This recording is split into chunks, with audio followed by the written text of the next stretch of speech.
So, gentlemen, welcome back for the second session for today, training number 3 for OSHA General Industry. इससे पहले हमने walking and working services से related discussion की है, briefing ली है detail से। उस सिलसिले में किसी किस्म का कोई क्वेश्चन है आप में से किसी का, तो kindly you can ask me. किसी का अगर वॉकिंग एंड वर्किंग सर्विस से रिलेटेड कोई क्वेश्चन है, then you can ask, otherwise we move forward. चलें, आगे चलते हैं जी।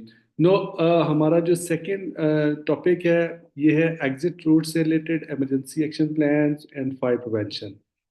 बेसिकली आपको पता है कि जो वर्क प्लेसेस होती हैं, इंडस्ट्रीज हैं, चाहे वो ऑफिसेज हैं, चाहे वो डिपार्टमेंट्स हैं, चाहे वो प्लांट्स हैं, आपके जो ऑफशोर ऑयल ड्रिलिंग के प्लांट्स हैं, आपके ऑनशोर हैं, आपकी फैक्ट्रीज हैं, यहाँ पे मतलब डिफरेंट किस्म की इमरजेंसीज जो हैं वो जनरेट होती रहती हैं। कुछ नेचुरल इमरजेंसीज होती हैं, कुछ मैन मेड इमरजेंसीज होती हैं। ठीक है। अब उनमें आपको पता है, फायर फायर की जो एक इमरजेंसी ऐसी है जो कि कॉमन है तकरीबन तमाम वर्क प्लेसेस के अंदर। ठीक है ना। कहीं पे इसका रिस्क लेवल थोड़ा कम है, कहीं पे बहुत ज्यादा है, कहीं पे थोड़ा मीडियम लेवल का है, डिपेंडिंग अपॉन द कॉन्टेक्स्ट और situation of that company, organisation और वर्क प्लेस। लेकिन कुछ ऐसी साइट्स भी होती हैं जहाँ पे अदर देन फायर इमरजेंसी आपकी दूसरी इमरजेंसीज भी हो सकती हैं। जैसे कोई नेचुरल इमरजेंसी हो गई, कोई अर्थक्वेक हो गया, कोई जैसे कई एरियाज ऐसे हैं जहाँ पे टेररिज्म की एक्टिविटीज होती हैं, बम थ्रेट होता है, ये भी इमरजेंसी है। या मतलब है कि कोई कुछ ऐसे एरियाज होते हैं जैसे यूरोप अमेरिका वगैरह में आइस बहुत पड़ गई है, स्नो फॉलिंग बहुत ज्यादा हो गई है, तो वहाँ पे रास्ते बंद हो गए हैं। और उस तरह की एक इमरजेंसी नई सिचुएशन क्रिएट हो जाती है। कहीं पे अर्थक्वेक हो गया, कोई टोर्नेडो आ गया है, कोई फ्लड आ गया। फ्लड की इमरजेंसीज लाइक एशियन कंट्रीज में आपको पता है, इवन यूरोपियन कंट्रीज में भी फ्लड की इमरजेंसीज जो है वो कॉमन है, होती रहती हैं ये। और उसकी वजह से जो फैक्ट्रीज होती हैं, जिस तरह बाकी इंफ्रास्ट्रक्चर आपका जो सिविल इंफ्रास्ट्रक्चर होता है वो डैमेज होता है, इसी तरह आपका ये जो मतलब ऑर्गेनाइजेशनल इंफ्रास्ट्रक्चर होता है ये भी अगर डैमेज। नहीं मिला बता देंगे। हाँ नहीं ना सके। तो इस तरह मतलब इमरजेंसीज जो है वो क्रिएट होती हैं आपकी वर्क प्लेसेस के अंदर। लेकिन अभी तो तेरी मर्जी क्रिएट करनी मतलब हम्म।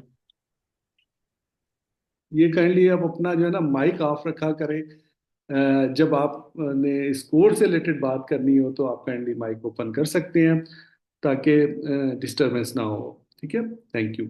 तो हम आगे चलते हैं जी। हम बात कर रहे हैं इमरजेंसीज की। तो इमरजेंसीज को कैटर ऑन करने के लिए ओशा एक्टिव रोल प्ले करती है। वो ना सिर्फ इन इमरजेंसीज को आइडेंटिफाई करने का आपको कहती है, बल्कि उनको कंट्रोल करने, मिटिगेट करने के लिए इमरजेंसी एक्शन प्लानिंग का आपको बताया जाता है। ओशा आपसे कहती है कि सबसे पहले आप अपना जो भी आपका प्लांट है, जो आपकी वर्क ऑर्गेनाइजेशन है, जो भी आपकी फैक्ट्री है, ऑफिस है, उसमें आप देखें कि आपके जो इन्वायरमेंट है उसके अंदर किस किस्म की इमरजेंसीज आपको फेस करनी पड़ सकती हैं। जब उनकी आप आइडेंटिफिकेशन कर लेते हैं, then you have to develop an emergency action plan. और इमरजेंसी एक्शन प्लान के लिए आपको मतलब मुख्तलिफ जो है वो टॉपिक्स के ऊपर काम करना पड़ता है और उनकी प्लानिंग बनानी पड़ती है। जैसे एग्जिट रूट्स हैं, आपको इवैक्यूएशन करनी है, अपने सेफ्टी पॉइंट ऑफ सेफ्टी तक अपने वर्कर्स को पहुंचाना है। असेंबली एरिया जिसको कहते हैं, वहाँ पे अगर कोई मेडिकल इमरजेंसी हो गई है तो उसकी फर्स्ट एड वगैरह प्रोवाइड करनी है। या मतलब कोई इंजरी हो गई है उसको इवैक्यूएट करना है, उसके लिए आपको क्या चीज़ें चाहिए। तो इमरजेंसी एक्शन प्लान जो है ये हर ऑर्गेनाइजेशन के अंदर मौजूद होता है। ठीक है ना। अगर नहीं होता तो उसको बनाना एज पर ओशा स्टैंडर्ड्स मस्ट है। और ओशा के जो स्टैंडर्ड्स हैं उसमें तो ये लाजमी है, मैंडेटरी है, और आपको पता भी है कि मतलब ये तकरीबन तमाम ऑर्गेनाइजेशंस के अंदर मौजूद होता है।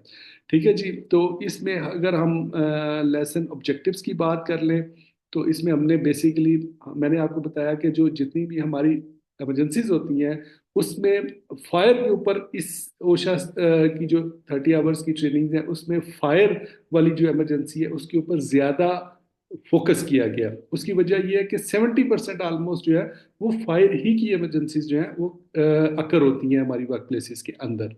उसकी डिफरेंट रीजंस हैं, वो फायर अकर होने की डिफरेंट कॉजेज हैं, क्योंकि आपको पता है मुख्तलिफ एक्टिविटीज हो रही होती हैं, प्रोसेसेस हो रहे होते हैं, फिर वहाँ पे केमिकल्स मौजूद होते हैं, फ्लेमेबल लिक्विड्स भी मौजूद हो सकते हैं, फ्यूल मौजूद होता है, इग्निशंस होती हैं वहाँ पे।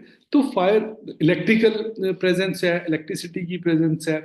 तो जो फायर की इमरजेंसी है उसकी जो है वो रेशियो या उसकी फ्रिक्वेंसी वहाँ पे ज़्यादा होती है ऑर्गेनाइजेशंस के अंदर। इसीलिए इस ट्रेनिंग के अंदर ज़्यादा फोकस फायर के ऊपर है।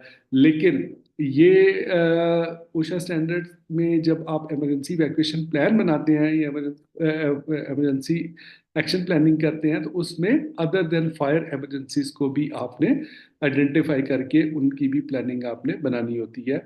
वो भी आपने, अगर उस एरिया में जहाँ पे आप काम कर रहे हैं वहाँ पे अदर देन फायर भी कोई इमरजेंसीज हैं तो उनको भी आइडेंटिफाई करना और उनकी कंट्रोल प्लानिंग बनाना, एक्शन प्लानिंग बनाना आपकी ड्यूटी में शामिल है। तो इसमें पहला पॉइंट है लर्निंग का, जिसमें हम identify exit routes and fire hazards.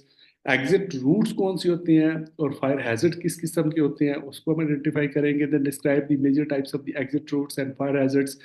उसमें मेजर टाइप कौन सी होते हैं, ठीक है, और प्रोटेक्शन उनकी कैसी होती है, इमरजेंसी एक्शन प्लान कैसे डेवलप किया जाता है, और उसके बाद एम्प्लॉयर की रिस्पॉन्सिबिलिटीज। क्योंकि ओवरऑल आपको पता है हम अगेन एंड अगेन इसको स्ट्रेस करते हैं कि किसी भी वर्क ऑर्गेनाइजेशन के अंदर जो ओवरऑल रिस्पॉन्सिबिलिटी होती है हेल्थ एंड सेफ्टी की वो आपके एम्प्लॉयर की होती है। क्योंकि उसकी वजह यह है कि वो कंट्रोल करता है पूरी वर्क ऑर्गेनाइजेशन को, ठीक है। इसलिए तमाम कवानीन के अंदर जितने भी हेल्थ एंड सेफ्टी के कवानीन हैं उनके अंदर ये डिटरमिन किया गया है कि ओवरऑल रिस्पॉन्सिबिलिटी जो है वो एम्प्लॉयर के ऊपर होती है। और एम्प्लॉयर इस रिस्पॉन्सिबिलिटी को खुद तो पूरा नहीं करता, मतलब वो खुद से नहीं करता, वो उसके लिए रिसोर्सेज यूज करता है, मसलन इन्वेस्टमेंट करता है, फैक्ट्री लगाता है, इक्विपमेंट प्रोवाइड करता है, रिसोर्सेज, ह्यूमन रिसोर्सेज हायर करता है, हेल्थ एंड सेफ्टी के रिसोर्स हायर करता है, ताकि वो इंश्योर कर सके कि वो इन स्टैंडर्ड्स को कंप्लाई भी कर रहे हैं। और स्टैंडर्ड्स को कंप्लाई करने का मतलब है कि अगर आप स्टैंडर्ड्स को कंप्लाई कर रहे हैं, इनके ऊपर अमल कर रहे हैं, तो इसका मतलब आप प्रिवेंशन कर रहे हैं, आप सेफ्टी कर रहे हैं, आप हेल्थ को इंश्योर कर रहे हैं, ठीक है ना। अगर आप वायलेशन कर रहे हैं तो इसका मतलब है कि आप स्टैंडर्ड्स की वायलेशन के नतीजे में आपकी सेफ्टी कॉम्प्रोमाइज हो जाती है, आपकी वर्कर्स की हेल्थ कॉम्प्रोमाइज हो सकती है। तो उसमें फिर कॉन्सिक्वेंसेस होते हैं जब आप वायलेशन करते हैं। इंस्पेक्शन हो गई है उसमें फिर आपको नोटिस वगैरह, आपका बिजनेस भी बंद हो सकता है। तो इसलिए इनको एक्ट करना ज़रूरी है इन तमाम स्टैंडर्ड्स के ऊपर। अब हम अगर एग्जिट रूट की बात कर लें तो ओशा एग्जिट रूट को किस तरह डिफाइन करती है, कहती है कंटिन्यूअस अनअब्स्ट्रक्टेड पाथ्स, मतलब एक मुसलसल और ऐसे रास्ते जिनके जिनके बीच में कोई रुकावट ना हो, from a point in a building to a point of safety. इसको अच्छी तरह आपने अंडरस्टैंड करना है, कंसेप्चुअल अंडरस्टैंडिंग आपके जहन में होनी चाहिए। कभी भी आपको कोई इमरजेंसी एग्जिट के बारे में पूछे तो आपके जहन में ये कंसेप्ट आना चाहिए। आप किसी भी बिल्डिंग के अंदर हैं, आप किसी भी ऑर्गेनाइजेशन में हैं, किसी भी वर्क प्लेस पे हैं, उसके किसी भी पॉइंट पे आप खड़े हैं, ठीक है ना, कहीं पे भी आप लेफ्ट खड़े हैं, राइट वाले कॉर्नर पे खड़े हैं, लेफ्ट वाले पे खड़े हैं, सेंटर में खड़े हैं, किसी मेंटेनेंस डिपार्टमेंट में खड़े हैं, लॉजिस्टिक्स में खड़े हैं, किसी भी जगह पे खड़े हैं, तो ओशा ये कहती है कि उस पॉइंट से आपका जो मतलब पॉइंट ऑफ सेफ्टी तक जाने का जो रास्ता है वो अनअब्स्ट्रक्टेड होना चाहिए, कंटिन्यूअस होना चाहिए, ताकि आप उस पॉइंट ऑफ सेफ्टी, मतलब जिसको एग्जिट डोर कहते हैं, ठीक है ना, उस एग्जिट डोर को आप यूज करके असेंबली एरिया में अपने पहुंच सकें। मतलब आपका जो असेंबली एरिया है, जिसको पॉइंट ऑफ सेफ्टी हम कहते हैं, जहां पे मतलब पहुंच के आप मतलब उस बिल्डिंग के अंदर कोई आग लग गई है, कोई इमरजेंसी हो गई है, तो उससे आप बच सकें, ठीक है जी। तो बेसिकली जो एग्जिट रूट होता है दैट इज ए पाथ, वो एक रास्ता है आपके पॉइंट ऑफ सेफ्टी यानी आपके असेंबली एरिया तक जाने का। ठीक है ना। तो उस मतलब है कि उस पाथ से आपने निकलना कैसे है, उसके लिए आपको पता है इमरजेंसी डोर्स होते हैं। ठीक है ना। और जो इमरजेंसी डोर्स होते हैं उनकी भी स्पेसिफिकेशन ओशा स्टैंडर्ड्स के अंदर बताई गई है। ठीक है ना। तो exit route hazards occur when there are not enough exit routes for a person to safely evacuating the building or the area. ठीक है। मसलन आपका एरिया इतना है जिसमें 150-200 लोग मौजूद हैं। ठीक है। और मुख्तलिफ उसमें मतलब डिपार्टमेंट्स हैं। ठीक है। एक एंट्री का आपका दरवाजा है, एक उसी से आप एंटर होते हैं, उसी से एग्जिट होते हैं, इमरजेंसी एग्जिट है ही नहीं। तो ये वायलेशन है। इमरजेंसी एग्जिट के स्टैंडर्ड्स हैं बाकायदा ओशा के अंदर। वो जब हम साइटेशन में जाएंगे उधर भी मैं आपको थोड़ा उसकी ब्रीफिंग दूंगा कि मतलब डोर की विड्थ क्या होनी चाहिए, लेंथ क्या होनी चाहिए, एग्जिट पाथ जो है आपका यानी एग्जिट जो रूट है उसमें कितने लोगों के ऊपर एक इमरजेंसी एग्जिट डोर होना चाहिए, कितने लोगों के ऊपर दो होने चाहिए। ठीक है। वो स्टैंडर्ड्स मौजूद हैं, उसको फॉलो करना अगर आपने ओशा के स्टैंडर्ड को कंप्लाई करना है तो ज़रूरी होता है। ठीक है जी। एग्जिट रूट के पार्ट्स कौन कौन से होते हैं, जैसे मैंने आपको बताया कि जहाँ पे अगर आप किसी भी एक पॉइंट पे खड़े हैं वहां से लेके आपके असेंबली एरिया तक जिसको पॉइंट ऑफ सेफ्टी कहते हैं। ठीक है ना। वहां तक जो पूरा ट्रेवल पाथ है आपका, जो पूरा रूट है आपका, उसको हम एग्जिट रूट कहते हैं। और उस एग्जिट रूट के अंदर एक डोर होता है जिसको हम इमरजेंसी एग्जिट कहते हैं। वो बेसिकली उस डोर का क्या मकसद होता है कि आप किसी भी पॉइंट से उस डोर को यूज करके अपने सेफ्टी जो एरिया है आपका, पॉइंट ऑफ सेफ्टी है, वहां तक आप पहुंच सके। ठीक है ना। तो एग्जिट एक्सेस क्या होती है, the portion of the route that leads to the exit. ये जो कॉरिडोर होता है, जो भी रास्ता होता है आपको उस इमरजेंसी डोर तक ले जाता है, उसको एग्जिट एक्सेस कहते हैं। और एग्जिट क्या होता है, ये वो डोर होता है। ठीक है ना। The portion that provides a protection, protected way of travel to the exit discharge. ठीक है ना। उस मतलब है कि डोर को आप ओपन करते हैं इमरजेंसी में और आप उसको फिर बंद कर देते हैं ताकि आग बाहर ना आए और आप फिर उस एग्जिट पाथ को लेके अपने पॉइंट ऑफ सेफ्टी तक चले जाते हैं। Exit discharge the portion of the route that leads directly outside of the building. ये वो एग्जिट रूट होता है जो आपके उस डोर से लेके आपकी उस असेंबली एरिया तक का जो एरिया होता है, पोर्शन होता है, उसको हम एग्जिट डिस्चार्ज कहते हैं। अब अगर हम बैड एग्जिट रूट्स की अगर हम बात कर लें, वो कौन कौन से होते हैं। N exit route that is not clearly marked, अगर उसमें मार्किंग नहीं हुई, मार्किंग करना जरूरी है जो ओशा का स्टैंडर्ड है, तो वो बैड एग्जिट रूट है। An exit door that is locked, barricaded और blocked are exit routes that leads through doors that could be locked. अगर एग्जिट रूट जो है उसके रास्ते में कोई आपने डोर लगा दिया और वो लॉक हो गया, आपको इमरजेंसी में वैक्यूएट करना पड़ गया वहां से आपको, आपके वर्कर्स को, तो वो बैड एग्जिट रूट कहलाएगा। उससे आपको फायदा कोई नहीं होगा, उल्टा नुकसान हो जाएगा। A building that does not have enough exit routes to sufficiently accommodate the number of the people in the building, that is bad exit route. Exit doors that are not side hinged, side hinged क्या होते हैं कि आप उनको press करें तो वो door बाहर की तरफ खुले, इसको कहते हैं साइड हिंज्ड। ठीक है ना। मतलब वो अंदर से ओपन होना चाहिए, प्रेस करें उसकी हिंज को और वो ओपन हो जाए और आप बाहर की तरफ निकल जाएं, बाहर की तरफ वो डोर ओपन हो, इसको कहते हैं साइड एज्ड। ठीक है। Exit route that are not at least 7.5 feet tall or 28 inches wide. ये उषा का स्टैंडर्ड है कि अगर 7.5 फीट की उसकी लंबाई मतलब लंबाई नहीं है और कम से कम 28 इंच उसकी विड्थ नहीं है, तो वो बैड एग्जिट रूट कहलाएगा या बैड एग्जिट डोर कहलाएगा। Exit that are not separated by a fire resistant material, ये भी ओशा कहती है कि आपका जो इमरजेंसी एग्जिट डोर है that should be fire resistant, मतलब उससे आग बाहर ना आ सके। Exit discharge that do not lead directly outside, ऐसा रूट जो बाहर की तरफ आपको ना ले जाए उसका तो कोई फायदा ही नहीं है, वो बैड एग्जांपल होगी। And exit route that is not a permanent part of the work place. Exit root temporary नहीं होते, ये परमानेंट होते हैं। इन उसकी आप ड्रिल करते रहते हैं रेगुलर बेसिस के ऊपर ताकि आप लोग आपके लोग यूज टू हो जाएं उस रूट को, उस पाथ को यूज करने के, और in case of any emergency वो उसमें ट्रेवल करके अपने पॉइंट ऑफ सेफ्टी तक पहुंच सकें। अब हम बात कर लेते हैं जी डिफरेंट फायर हैजर्ड्स की। इसमें OSHA define fire hazard as items that could easily catch fire और स्टार्ट ए फायर, ठीक है ना। मतलब जहाँ पे भी फायर लग जाए, आग लग जाए या स्टार्ट हो जाए, उसको हम फायर हैजर्ड कहते हैं।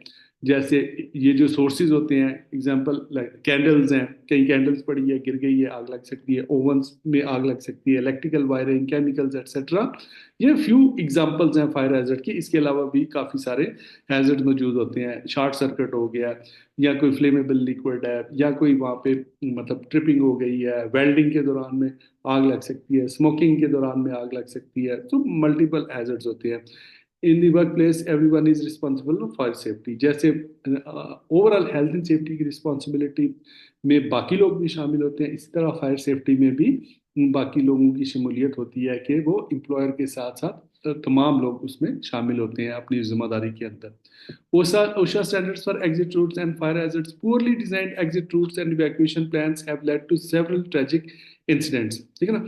यानी अगर आपके जो एग्जिट रूट्स हैं, जिसकी हमने आगे बात की है कि एग्जिट रूट्स के अंदर क्या क्या खूबियां होनी चाहिए और कौन से बैड एग्जिट रूट्स हैं, अगर इनमें से कोई भी खामी होगी तो वो क्या होगा, वो बैड एग्जिट रूट कहलाएगा। वो मतलब आपके जो ट्रेजिक टाइप इंसिडेंट है उसको अकर करने का बायस बनेगा। Because a block or locked exit route can lead to serious injury or death if an emergency happens. OSHA strictly enforces its standards for exit routes। मतलब ओशा मतलब इसके ऊपर बड़ी स्ट्रिक्टली ये कहती है कि ये जो हमारे स्टैंडर्ड्स हैं इनके ऊपर फॉलो करें, यानी इनको आप एज इट इज नहीं छोड़ सकते, ठीक है। दी ट्रायंगल उसमें मतलब यहाँ पे एक केस स्टडी भी दी हुई है, एक एग्जांपल दी हुई है।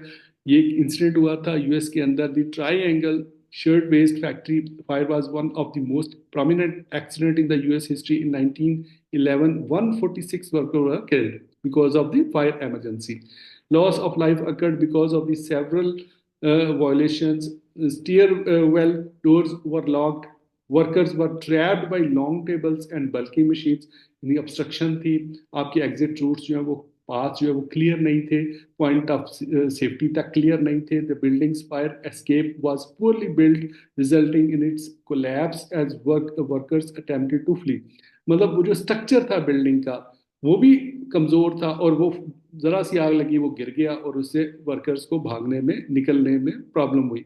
There were not enough available water buckets to douse the fire. मतलब फायर इक्विपमेंट ही वहां पे मौजूद नहीं था। उस वक्त पुराना जमाना था, बकेट्स वगैरह होती थी, पानी से ही बुझाई जाती थी आग, तो वो भी मौजूद नहीं थी, जिसकी वजह से ये ट्रेजेडी हुई।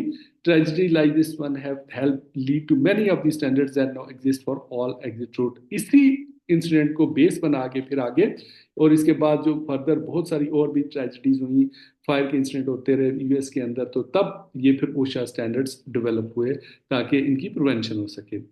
अब हम बात कर लेते हैं जी types of the exit route hazards. Exit routes के अंदर हैजर्ड किस किस्म के होते हैं, ठीक है ना। मैंने आपको बताया ना, एग्जिट रूट वो पाथ है, वो रास्ता है जो किसी भी पॉइंट पे जहाँ पे आप अपनी बिल्डिंग के अंदर खड़े हैं वहां से लेके आपको पॉइंट ऑफ सेफ्टी तक ले जाए, जिसको असेंबली एरिया कहते हैं।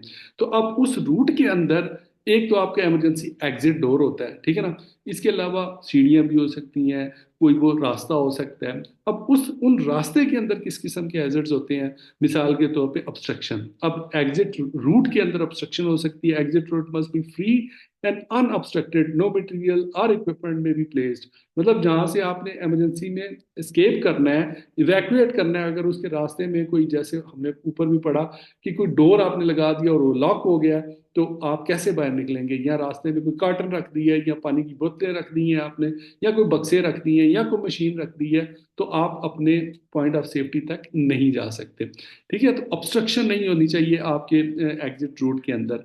लॉक्ड और ब्लॉक डोर्स नहीं होने चाहिए। आपका इमरजेंसी एग्जिट भी जो है ना, इनसाइड ओपनेबल होना चाहिए, साइड हिंज्ड होना चाहिए। उसको आप प्रेस करें तो आपका डोर बाहर की तरफ खुल जाए, अंदर की तरफ नहीं खुलना चाहिए कभी भी।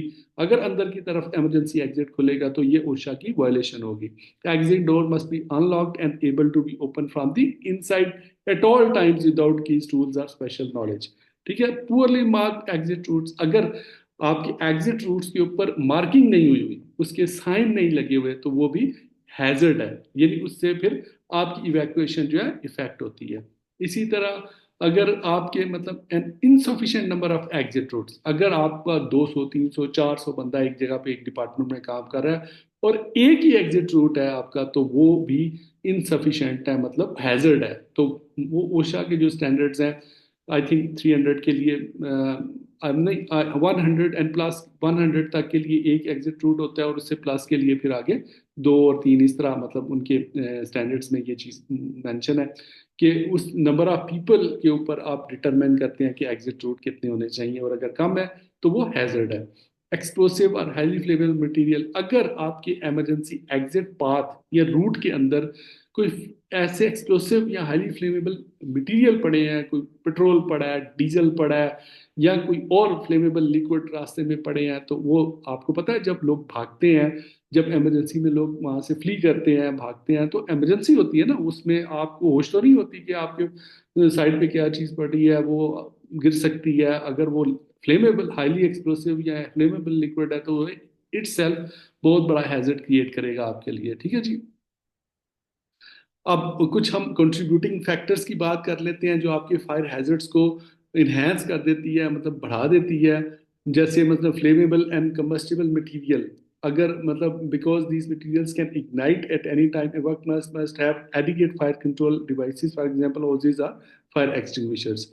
तो फायर अगर फ्लेमेबल कंबस्टिबल मटेरियल है, तो वो आपके फायर हैजर्ड्स को इन्हेंस कर देती हैं। इसी तरह जितने भी इग्निशन सोर्सेज होते हैं, इसकी वजह से भी आपके फायर मतलब स्टार्ट होने का चांस होता है। जैसे ओपन फ्लेम्स हैं, लाइटर्स हैं, स्पेस हीटर्स हैं, हीट गन्स हैं, स्टैटिक इलेक्ट्रिसिटी है। स्टैटिक इलेक्ट्रिसिटी आपको आइडिया है, पता है किसी को ये स्टैटिक इलेक्ट्रिसिटी क्या होती है? Anybody out of you have any idea about static electricity? किसी को स्टैटिक इलेक्ट्रिसिटी का आइडिया है? जी आप। जी मिस्टर साबरी, नईम आरिफ, मोहम्मद उमर, असद शब्बीर, अकमल कोकब, सारे प्रेजेंट हैं। नहीं सर, कोई आइडिया नहीं है इसके बारे में हमें।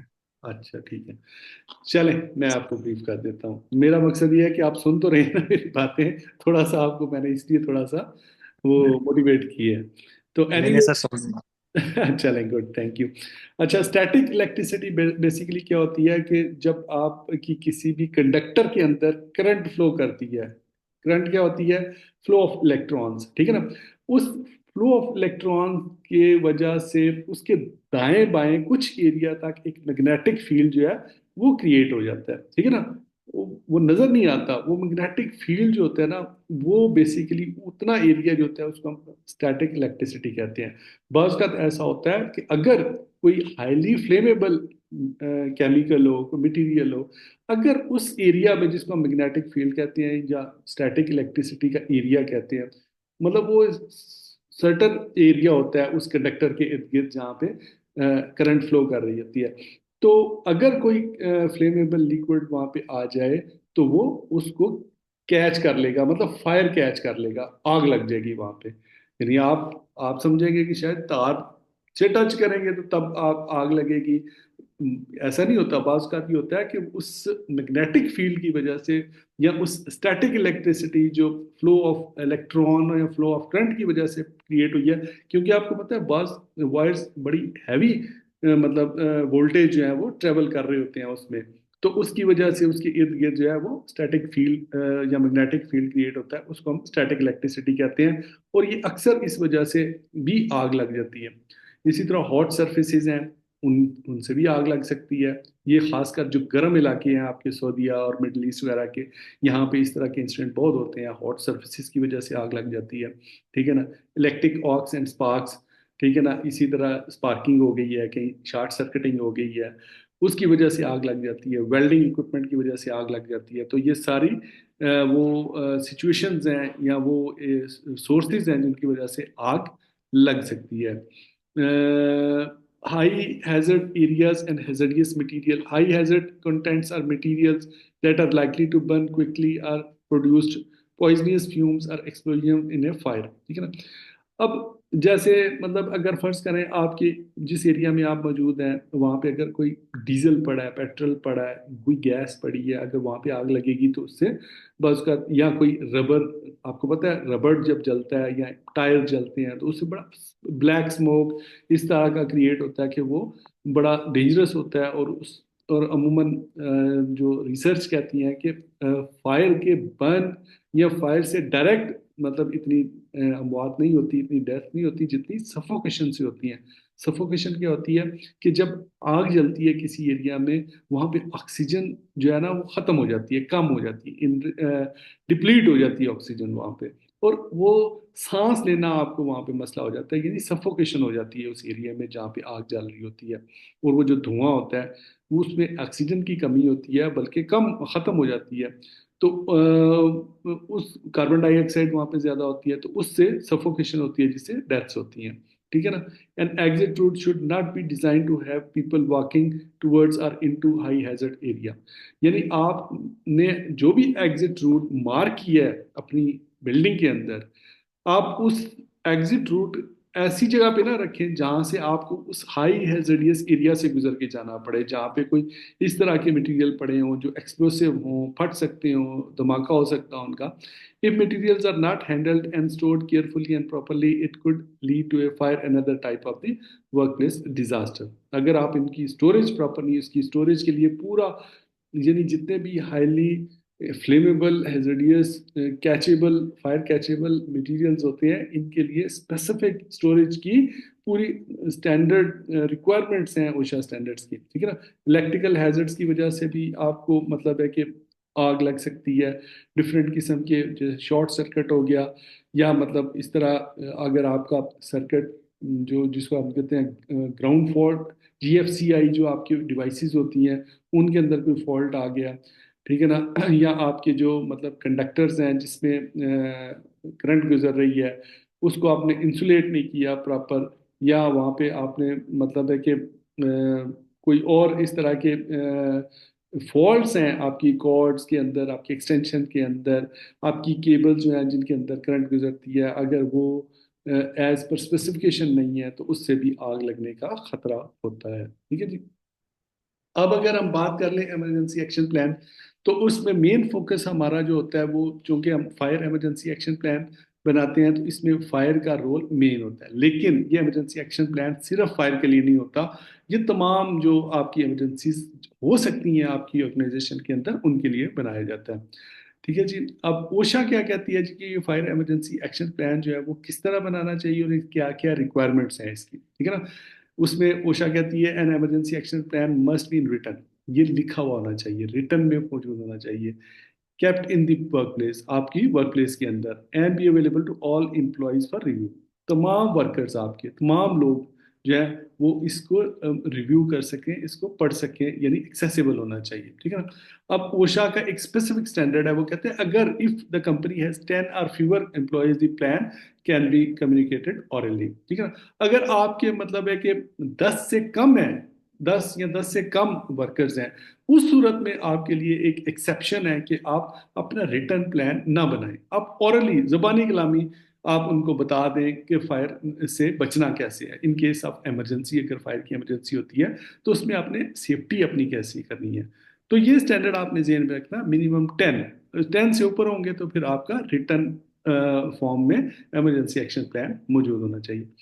उसमें क्या होना चाहिए जी आपके इमरजेंसी एक्शन प्लान में, contains important information about emergency evacuation procedures, plans, maps showing, यानी आपके जो इमरजेंसी एग्जिट रूट्स हैं उनकी मैपिंग, उनके प्लान कैसे, मतलब अलार्म कैसे बजेगा, उसके ऊपर पहला रिएक्शन क्या होगा, आपकी जो फायर इमरजेंसी को कंट्रोल करने वाली टीम है उसकी फॉर्मेशन, उनके कॉन्टैक्ट्स।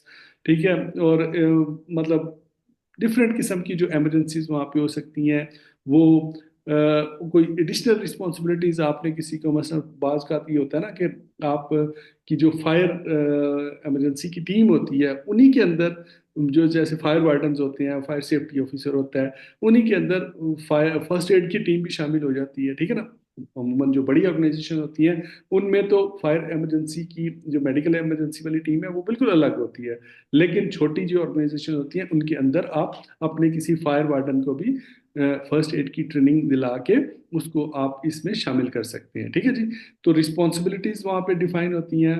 फायर डिटेक्शन सिस्टम कौन सा लगाना है, मौजूद होना चाहिए, इसकी पूरी डिटेल आपके उस इमरजेंसी एक्शन प्लान के अंदर मौजूद होनी चाहिए।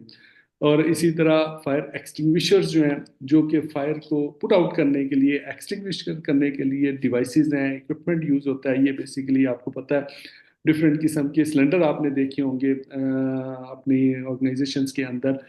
तो इसमें specific cylinders specific type of fire के लिए यूज होते हैं। फायर को क्लासेस के अंदर डिफाइन किया है उषा ने।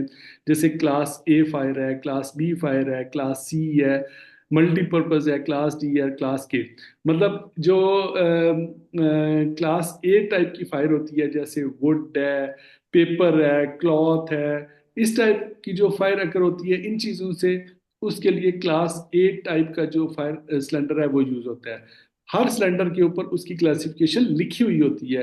क्लास बी है, जैसे अगर कोई ऑयल की वजह से आग लग गई है, फिर डीजल या पेट्रोल की वजह से आग लगी है, तो उसके लिए क्लास ए वाला फायर सिलेंडर यूज नहीं होगा, क्लास बी वाला फायर सिलेंडर यूज होगा जिसके ऊपर क्लास बी लिखी होगी। इसी तरह अगर आपकी इलेक्ट्रिकल सर्किट्स की वजह से फायर अकर हुई है, तो उस सूरत में क्लास सी, जिसके ऊपर क्लास सी मेंशन होगा सिलेंडर के ऊपर, वो वाला सिलेंडर यूज होगा। अगर आप उसके ऊपर क्लास बी वाला सिलेंडर यूज करेंगे तो वो इनअप्रोप्रिएट होगा, उससे रिस्क बढ़ सकते हैं आपका। या इस तरह क्लास ए वाला सिलेंडर आप क्लास सी टाइप फायर के ऊपर यूज करते हैं तो वो रिस्क बढ़ सकते हैं आपका। इसी तरह कुछ ऐसे सिलेंडर भी होते हैं जो मल्टीपर्पज होते हैं, मतलब क्लास ए बी सी वगैरह के लिए आप यूज कर सकते हैं। वो डिपेंड करता है आपके एम्प्लॉयर ने किस किस्म के सिलेंडर वहाँ पे रखे हैं, और डिपेंड करते हैं आपकी रिस्क असेसमेंट। जब आप फायर रिस्क असेसमेंट करते हैं तो उससे आपको आइडेंटिफाई होता है कि आपकी इमरजेंसीज या फायर हैजर्ड्स किस किस्म की हैं। वहाँ पे इलेक्ट्रिकल हैजर्ड ज़्यादा है, वहाँ पे कोई मतलब है कि क्लोथिंग ज़्यादा है, क्लोथ जैसे आपको पता है टेक्सटाइल इंडस्ट्रीज के अंदर क्लोथ बहुत होते हैं, उनकी आग लग सकती है।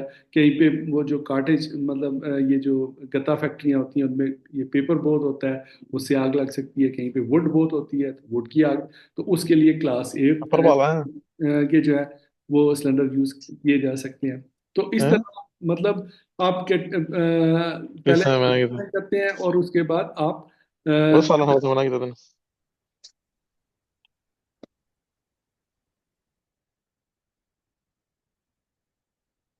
ठीक है जी।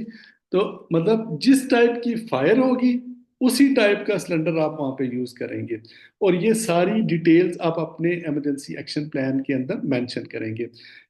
इस सेक्शन को कंप्लीट करने के बाद मैं आपको ब्रीफिंग भी दूंगा कि आपने जब ऊषा के स्टैंडर्ड्स को साइट करना है, रेफरेंस करना है इमरजेंसी एक्शन प्लान के रिलेटेड, तो वो उसके ऊपर हम इंशाल्लाह डिस्कशन करते हैं। एम्प्लॉयर की रिस्पॉन्सिबिलिटीज जैसे हमारे बाकी सेगमेंट होते हैं, अल्टीमेटली चाहे वो फायर की इमरजेंसी हो, चाहे वो वर्क एट हाइट की इमरजेंसी हो, चाहे वो मतलब है कि हेल्थ की इमरजेंसी हो, किसी भी किस्म की हेल्थ एंड सेफ्टी का इशू हो, तो अल्टीमेट रिस्पॉन्सिबिलिटी एम्प्लॉयर के ऊपर ही आती है। तो अगर फायर इमरजेंसी भी आती है तो उस सूरत में भी एम्प्लॉयर की कुछ रिस्पॉन्सिबिलिटीज आती हैं, जैसे रिक्वायरमेंट्स ऑफ एग्जिट रूट्स, मतलब जो एग्जिट रूट्स की एक तो सबसे पहला तो उसकी रिस्पॉन्सिबिलिटी में ये होता है कि वो एक अपने किसी भी हेल्थ एंड सेफ्टी के रिसोर्स के जरिए एक इफेक्टिव किस्म का इमरजेंसी एक्शन प्लान डेवलप करें। ठीक है। उसके बाद उस जब वो डेवलप होगा, इसका मतलब है कि उसमें मार्किंग होगी आपकी इमरजेंसी एग्जिट रूट्स की, और वो परमानेंट होने चाहिए जैसे कि स्टैंडर्ड कहते हैं। ठीक है। इनफ होने चाहिए जैसे कि स्टैंडर्ड कहता है, कि ऐसा नहीं है कि 500 लोग काम कर रहे हैं और एक एग्जिट रूट से आप गुजारा चला लें, वो वायलेशन होगी स्टैंडर्ड की। और exit opening must be limited to those necessary to allow access to exit or discharge. मतलब इमरजेंसी एग्जिट जो पाथ है आपका या डोर है, वो सिर्फ इमरजेंसी के लिए यूज होना चाहिए। ये नहीं है कि बहुत सारी जगहों पे मैंने देखा है कि वो जो इमरजेंसी एग्जिट डोर होते हैं उनको नॉर्मल एंट्री के लिए भी आप यूज कर रहे होते हैं, तो वो वायलेशन होती है। अगर कहीं आपकी चेकिंग हो गई, इंस्पेक्शन होगी, तो वो वायलेशन में कंसिडर होगा। Must be protected by approved self closing fire door, ठीक है ना। मतलब जो आपका इमरजेंसी एग्जिट है वो मतलब सेल्फ क्लोज होना चाहिए। जब आप मतलब उसको पुश करके एग्जिट हो जाते हैं तो वो वापस अपनी जगह पे आके लॉक हो जाना चाहिए। मतलब बाहर से नहीं ओपन होना चाहिए आपका इमरजेंसी एग्जिट, हमेशा अंदर से ओपन होना चाहिए, ठीक है जी। Arrangements of the exit route should be also that an employer will not have to travel toward a high hazard area. अब ये भी मतलब एम्प्लॉयर की रिस्पॉन्सिबिलिटी होता है कि जब वो मतलब डिटरमिन करता है एग्जिट रूट को, एग्जिट पाथ को, तो उसमें इंश्योर करे कि ऐसा ना हो कि पॉइंट जहाँ पे एक बंदा खड़ा है, स्टाफ आपका खड़ा है, इमरजेंसी हो गई है, उसने इवैक्यूएट करना है, तो रास्ते में अगर कोई हाई हैजर्डियस मतलब है कि जैसे हमने बताया कि कोई अगर ऑब्स्ट्रक्शन आ गई है तो वो डेंजरस होगी। हाउसकीपिंग का एक प्रॉपर प्लान जो है उसको डेवलप करना, ये आपके एम्प्लॉयर की रिस्पॉन्सिबिलिटीज में आता है। और एम्प्लॉयर बेसिकली खुद तो नहीं करता, जो कंपनी का ऑनर होता है उसने रिसोर्स रखे होते हैं। आप हम जैसे हेल्थ एंड सेफ्टी ऑफिसर होते हैं, मैनेजर्स होते हैं, हेल्थ एंड सेफ्टी के एडवाइजर्स होते हैं, या इंस्पेक्टर्स होते हैं, या मतलब और इस नाम कोई भी नाम ले लें आप रिसोर्स का, तो उनका काम होता है ये एसओपीज बना के देना, हाउसकीपिंग का प्लान बना के देना। इसी तरह अलार्म सिस्टम, जितना भी डिवाइसेस वहाँ पे यूज होनी है फायर इमरजेंसी को इनिशिएट करने के लिए, आपको पता है मतलब एज पर बिल्डिंग कोड भी ये नेसेसरी है, मैंडेटरी है कि उस बिल्डिंग के अंदर फायर इमरजेंसी का इक्विपमेंट इंस्टॉल होना चाहिए। जो एक होता है इक्विपमेंट अलर्ट करने वाला, मतलब वो अलार्म सिस्टम के अगर कोई इमरजेंसी हुई है, कोई स्मोक हुआ है, कोई इग्निशन हुई है, तो वो आपको अलर्ट करेगा। अलर्ट मीन्स के अलार्म होगा वहाँ पे, और अलार्म की अंडरस्टैंडिंग आपके तमाम स्टाफ को होनी चाहिए, पता होना चाहिए कि ये फायर इमरजेंसी का अलार्म है, ताकि वो इमरजेंसी एग्जिट के थ्रू इमरजेंसी रूट को यूज करके, उन पाथ्स को यूज करके अपने पॉइंट ऑफ सेफ्टी तक जा सके, जिसको असेंबली एरिया कहते हैं, ठीक है ना। तो अलार्म सिस्टम एक सिस्टम हो गया, और एक होता है फायर सप्रेशन सिस्टम। जैसे हमारे आग को बुझाने वाले इक्विपमेंट होते हैं, जैसे आपके फायर एक्सटिंग्विशर्स हैं, होजेस हैं, जो मतलब जिसमें पाइप होता है पानी का, या स्प्रिंकलर सिस्टम है आपका जो ऑटोमेटिक, मतलब वहाँ पे जब फायर इमरजेंसी होती है तो वो फुवारे की शक्ल में वहाँ पे पानी फेंकना शुरू कर देता है, जिसको स्प्रिंकलर सिस्टम कहते हैं, ऑटोमेटिक होता है वो। इस तरह का फायर सप्रेशन सिस्टम जो है वो इंस्टॉल करना जरूरी है आपकी वर्क साइट्स के अंदर। तो ये तमाम चीजें चूंकि फाइनेंसिस से रिलेटेड होती हैं, इन पे खर्चा होता है, इन पे फाइनेंशियल रिसोर्सेज लगते हैं, तो इसलिए ये एम्प्लॉयर की रिस्पॉन्सिबिलिटी में ये चीज़ आती हैं कि वो ना सिर्फ प्लान डेवलप करवाए, ठीक है, और उसके अलावा जो स्टैंडर्ड्स हैं वो शाह के मिनिमम स्टैंडर्ड, जिसमें इनफ नंबर ऑफ डोर्स हों, इनफ नंबर ऑफ पाथ्स हों, उनकी वेट, हाइट, लेंथ वगैरह जो आगे हमने डिस्कस की है उसके मुताबिक हों, इमरजेंसी एक्शन प्लान के अंदर रिस्पॉन्सिबिलिटीज डिफाइन हो, फायर सेफ्टी ऑफिसर की क्या रिस्पॉन्सिबिलिटी है, फायर वार्डन की क्या रिस्पॉन्सिबिलिटी है, इवैक्यूएशन की इनकी रूट्स, इमरजेंसी एग्जिट मार्क्ड हो, ठीक है, इमरजेंसी जो सपोर्ट करने वाली एजेंसीज हैं उनके कॉन्टैक्ट डिटेल आपके पास हो, ठीक है। ये सारी चीज़ें आपके इमरजेंसी एक्शन प्लान के अंदर शामिल होनी चाहिए, जो मिनिमम रिक्वायरमेंट्स हैं जो ओशा के स्टैंडर्ड्स के अंदर।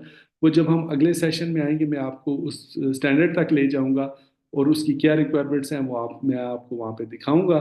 लेकिन इसमें आपको इतना आइडिया होना चाहिए, इतना पता होना चाहिए कि